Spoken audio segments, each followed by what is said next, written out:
यतिबेला मध्यपूर्वमा अमेरिकाले इरानलाई चारैतिरबाट घेर्ने गरी आफ्ना अत्याधुनिक र घातक हतियारहरू तैनात गरेको छ, जसको केन्द्रबिन्दुमा टमाहक क्रुज मिसाइल रहेको छ।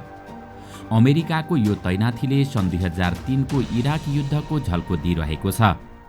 रक्षा स्रोतहरूका अनुसार अमेरिकाले इरानको रणनीतिक दूरीभित्र पर्ने गरी करिब 800 वटा टमाहक मिसाइलहरू तयारी अवस्थामा राखेको छ भने यता इरानले पनि अमेरिकी सैन्य अड्डाहरूमा निशाना बनाउँदै करिब 2000 भन्दा बढी आधुनिक र घातक क्षेप्यास्त्रहरू बाहिर निकालेर लन्च प्याडमा तयारी अवस्थामा राखेको छ। दर्शक वृन्द, आउनुहोस् आजको यस श्रृङ्खलामा हामी अमेरिका र इरान बीच चुलिएको भीषण सैन्य तनाव र सम्भावित युद्धको बारेमा विशेष चर्चा गर्नेछौँ। टमाहक मिसाइललाई अमेरिकाको सटिक प्रहारको मेरुदण्ड मानिन्छ। यो मिसाइलको सबैभन्दा ठूलो शक्ति यसको उडान गर्ने शैलीमा छ। यो एक सबसोनिक मिसाइल भए तापनि जमिनको सतहबाट अत्यन्तै कम उचाइमा उड्ने हुनाले शत्रुको राडार प्रणालीले यसलाई थम्याउन सक्दैन। यसले पहाडका टाकुरा र खोजहरूलाई पछ्याउँदै करिब 2500 किलोमिटरको दूरीसम्म पुगेर आफ्नो लक्ष्यमा अचूक प्रहार गर्दछ। यसको अर्को महत्त्वपूर्ण पक्ष भनेको यसको लचिलोपन हो। यसलाई समुद्रमा तैरिरहेका डिस्ट्रोयर्सबाट मात्र नभई पानीमुनि लुकेर बस्ने 5 वटा ठूला न्युक्लियर सबमरिनबाट पनि प्रहार गर्न सकिन्छ। अहिले इरानको वरपरका जल क्षेत्रमा अमेरिकाले यस्ता थुप्रै पनडुब्बीहरू तैनात गरेको छ, जसले इरानलाई पानीमुनिबाट पनि उत्तिकै खतरा पैदा गरेको छ। त्यसो त अमेरिकी सैन्य रणनीति केवल समुद्रमा मात्र सीमित छैन। जोर्डन, कतार र साउदी अरबमा रहेका अमेरिकी एयर बेसहरूमा निरन्तर सैन्य कार्गो विमानहरू अवतरण गरिरहेका छन्। यी विमानहरूले निरन्तर मिसाइलहरूको विशाल भण्डार जम्मा गरिरहेका छन्। विशेष गरी जोर्डनको एयर बेस यतिबेला अमेरिकाको फरवार्ड अपरेटिङ बेसका रूपमा विकसित भएको छ, जहाँबाट कुनै पनि समयमा इरानमाथि हवाई कारबाही सुरु हुन सक्छ। तयारीमा इरानको जवाफी हमला। अमेरिकाको विशाल सैन्य तैनाथी र 800 टमाहक मिसाइलको चुनौतीलाई इरानले केवल टुलुटुलु हेरेर मात्र बसेको छैन, बरु उसले निकै आक्रामक र रणनीतिक रूपमा आफ्नो मिसाइल पावरको प्रदर्शन गरेको छ। रक्षा विशेषज्ञहरूका अनुसार इरानले यतिबेला आफ्ना भूमिगत मिसाइल सिटीहरूबाट करिब 2000 भन्दा बढी आधुनिक र घातक क्षेप्यास्त्रहरू बाहिर निकालेर लन्च प्याडमा तयारी अवस्थामा राखेको छ। इरानको यो कदमले स्पष्ट पार्छ कि उनीहरू यसपटक केवल रक्षात्मक युद्ध मात्र लड्ने पक्षमा छैनन्। इरानले आफ्नो सैन्य संरचनालाई यसरी व्यवस्थित गरेको छ कि यदि अमेरिकाले पहिलो प्रहार गरेमा इरानले केही सेकेन्डभित्रै मध्यपूर्वमा रहेका सबै अमेरिकी सैन्य आधार शिविरहरूमा आगोको वर्षा गर्न सक्छ। इरानको यो 2000 मिसाइलको भण्डारमा सबैभन्दा खतरनाक हतियारका रूपमा फतेह 2 हाइपरसोनिक मिसाइललाई लिएको छ, जसको गति र प्रहार गर्ने क्षमताले आधुनिक राडार प्रणालीलाई समेत असफल बनाइदिने सामर्थ्य राख्दछ। इरानले यतिबेला आफ्नो खैबर र सेजिल जस्ता लामो दूरीका मिसाइलहरू पनि तयारी अवस्थामा राखेको छ। इरानले विशेष गरी 700 वटा खैबर सिरिजका मिसाइलहरू सिधा आफ्नो सीमा क्षेत्रमा तैनात गरेको छ, जसको मुख्य निशानामा जोर्डन, कतार र साउदी अरबमा रहेका अमेरिकी सैन्य अखडाहरू रहेका छन्। इरानको रणनीतिको अर्को महत्त्वपूर्ण पाटो भनेको उसका मिसाइलहरूको मेन्युभरेबिलिटी अर्थात् दिशा परिवर्तन गर्ने क्षमता हो। इरानले पछिल्ला 12 दिनको छोटो सङ्घर्षको अनुभवबाट आफ्ना मिसाइलहरूमा व्यापक सुधार गरेको छ।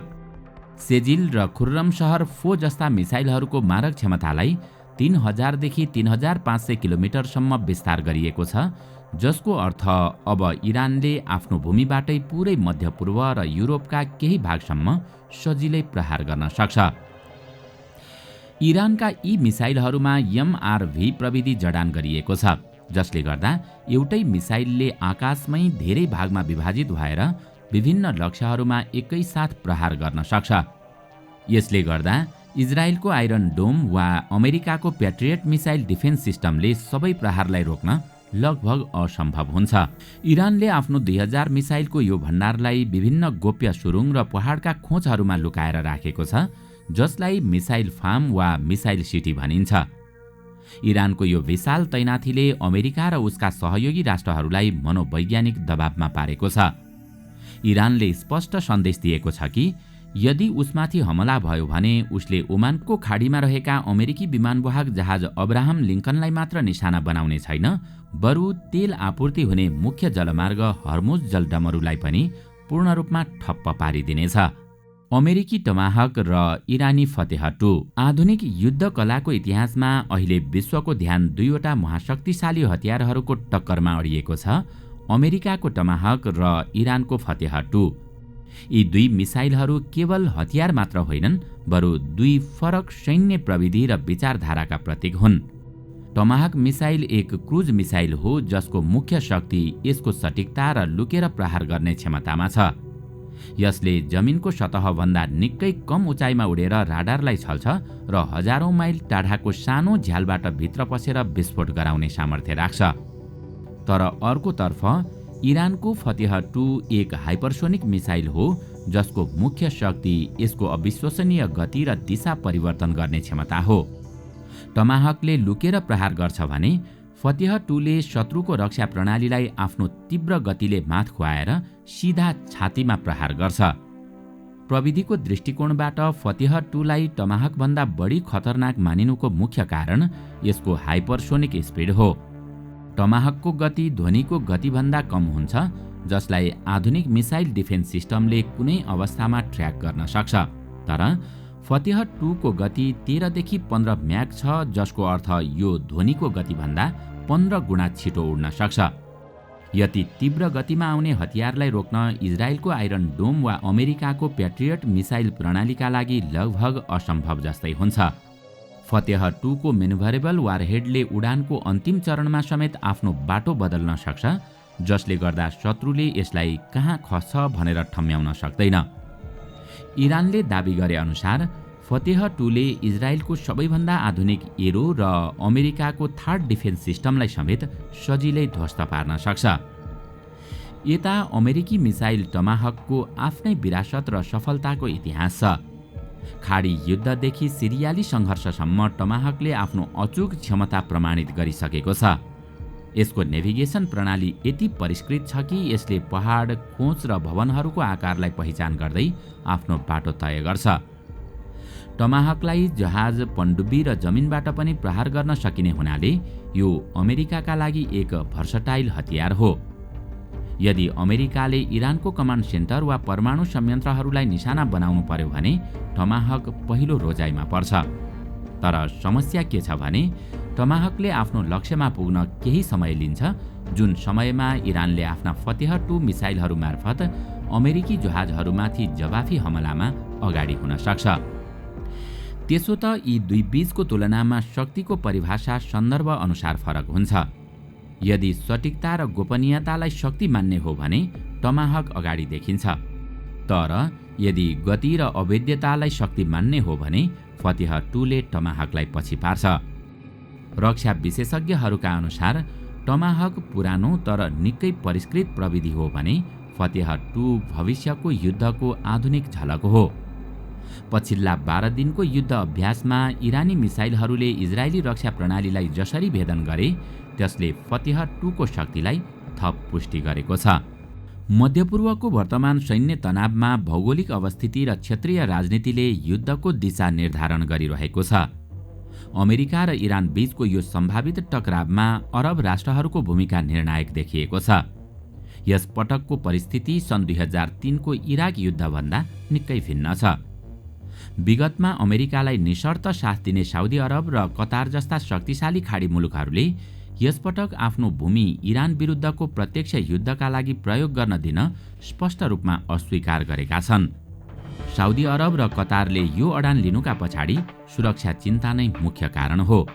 उनीहरूलाई राम्ररी थाहा छ कि यदि अमेरिकी बमवर्षक विमान वा मिसाइलहरू उनीहरूको जमिनबाट उडे भने इरानको मिसाइल सिटीबाट निस्कने हजारौं क्षेप्यास्त्रहरूले उनीहरूकै तेल खानी र पूर्वाधारहरूलाई खरानी बनाइदिनेछन्। इरानले पहिले नै चेतावनी दिइसकेको छ कि जसले अमेरिकालाई आफ्नो भूमि प्रयोग गर्न दिन्छ ऊ पनि युद्धको प्रत्यक्ष निशानामा पर्नेछ।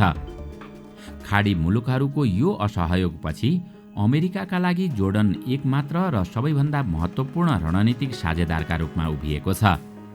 जोर्डनको भौगोलिक अवस्थिति इरान र इजरायलको बीचमा पर्ने हुनाले यो सैन्य दृष्टिले अत्यन्तै संवेदनशील छ। पछिल्लो 7 दिनको तथ्याङ्क हेर्ने हो भने जोर्डन एउटा युद्ध मैदानको फरवार्ड बेसमा परिणत भइसकेको छ। अमेरिकाका कम्तीमा 10 वटा ठूला कार्गो जेटहरूले जोर्डनका एयरबेसहरूमा निरन्तर हतियार र मिसाइलहरू ओसारिरहेका छन्। त्यति मात्र होइन, अमेरिकाका अत्याधुनिक F-15 र F-35 फाइटर जेटहरूको ठूलो दस्ता अहिले जोर्डनमा तैनात गरिएको छ। अमेरिकी सेन्ट्रल कमान्डका प्रमुखले हालै जोर्डनको सैन्य बेसको गोप्य भ्रमण गर्नुले पनि यो कुरालाई थप पुष्टि गर्छ कि यदि इरानमाथि हवाई हमला भयो भने त्यसको प्रस्थान बिन्दु जोर्डन नै हुनेछ। तर इरानले जोर्डनलाई पहिले नै चेतावनी दिइसकेको छ कि इरानतर्फ आउने कुनै पनि अमेरिकी वा इजरायली मिसाइललाई जोर्डनले आफ्नो आकाशमा सुरक्षा दिने प्रयास गर्यो भने त्यसको नतिजा भयावह हुनेछ। यसअघिको 12 दिने युद्धमा पनि जोर्डनले इरानी मिसाइलहरूलाई इजरायल पुग्नु अघि नै खसाल्न अमेरिकालाई सहयोग गरेको थियो, जसलाई इरानले आफ्नो सार्वभौमिकतामाथिको हस्तक्षेप मानेको छ। जोर्डनको यो भूमिकाले उसलाई इरानको हिट लिस्टमा राखेको छ, जसले गर्दा जोर्डन यति बेला मध्यपूर्वको सबैभन्दा जोखिमपूर्ण मोडमा उभिएको छ। के डोनाल्ड ट्रम्पले हमला गर्लान्? त्यसो त डोनाल्ड ट्रम्पको विदेश नीति सधैँ अनपेक्षित रहने गरेको छ र इरानको सन्दर्भमा यो अझ बढी लागू हुन्छ। ट्रम्पले एकातिर अमेरिका फर्स्टको नारा दिँदै आफ्ना सैनिकहरूलाई विदेशी युद्धबाट फिर्ता ल्याउने कुरा गर्छन् भने अर्कोतिर इरान जस्ता देशहरूलाई पूर्ण विनाशको चेतावनी पनि दिइरहन्छन्। सन् 2026 को सुरुवाती दिनहरूमा देखिएको यो तनावले विश्वलाई फेरि एकपटक एउटै प्रश्नमा ल्याएर उभ्याएको छ कि ट्रम्पले साँच्चै इरानमाथि ठूलो सैन्य आक्रमणको आदेश देलान्।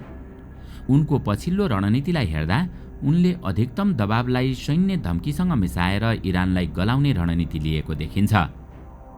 पछिल्ला केही सातामा ट्रम्पले इरानको आन्तरिक विद्रोह र त्यहाँ भइरहेको दमनलाई आधार बनाएर मद्दत आउँदैछ भन्दै इरानी जनतालाई सम्बोधन गरेका थिए।